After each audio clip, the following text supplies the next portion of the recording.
My project investigated whether combining a bacteriophage with a common antibiotic would produce a stronger inhibitory effect against E. coli than either isolated treatment. Antibiotic resistance is a growing global health problem. As we continue to use our existing antibiotics, bacteria evolve resistance to these drugs, making infections harder to treat.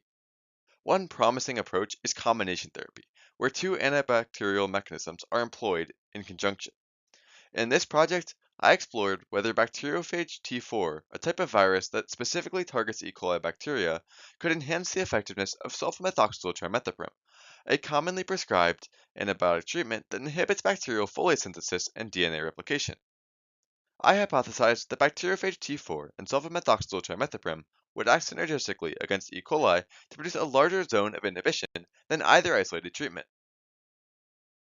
To test this, I used these materials to perform a Kirby-Bauer disk diffusion assay. I tested four solutions: sulfamethoxyl trimethoprim alone, T4 bacteriophage alone, a combined treatment with both, and a phosphate-buffered saline control. The concentrations used in this experiment were selected to be near the minimum inhibitory concentration. This means that the treatments were intentionally kept at levels that would produce little to no inhibition on their own, allowing any enhanced effect in the combined treatment to be attributed to true synergy rather than additive effects. Each solution was applied to sterile inhibition discs with a micropipette, which allowed for precise control over the amount of solution applied. These discs were then placed onto triplicate E. coli inoculated nutrient agar plates.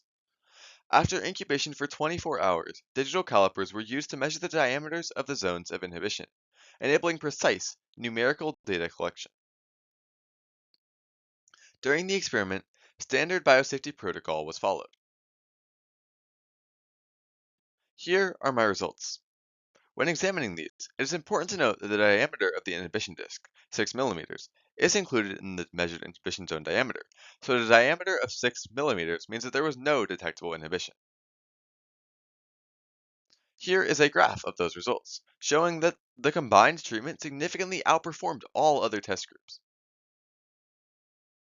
To show that these results don't just appear significant, an ANOVA and Tukey's HSD post-hoc test were performed to analyze statistical significance. Using these tests, I found that the combined phage antibiotic treatment produced significantly greater inhibition than all other test groups. It was worth noting that at the concentrations tested, the antibiotic and phage alone produced statistically insignificant inhibition, indicating that enhanced inhibition was resultant of synergy rather than additive effects. In terms of limitations, only a single concentration of each treatment was tested. Additionally, this experiment was conducted entirely in vitro, with non-pathogenic bacteria.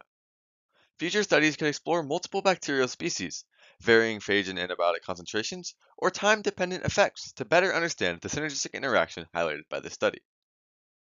Despite these limitations, the implications of this research are meaningful.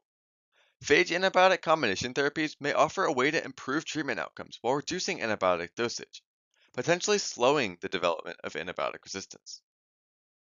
Additionally, this treatment platform can be adapted to treat a wide range of specific bacteria and may help to combat antibiotic-resistant infections.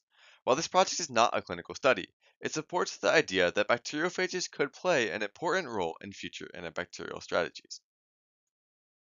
In conclusion, the data from this study supports the hypothesis that bacteriophage T4 and sulfamethoxyl trimethoprim would act synergistically against E. coli to produce a larger zone of inhibition than either isolated treatment. This demonstrates that phage antibiotic synergy can enhance antibacterial effectiveness against E. coli.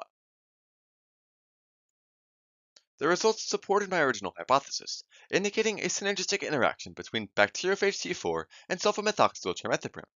Designing the experiment near minimally inhibitory concentrations allowed true synergy to be distinguished from single-agent predominance, strengthening the validity of the results. Overall, this project reinforced the idea that antibiotic effectiveness is context-dependent and can be influenced by factors such as synergy, not just increased dose. Here are my references. Thank you for listening.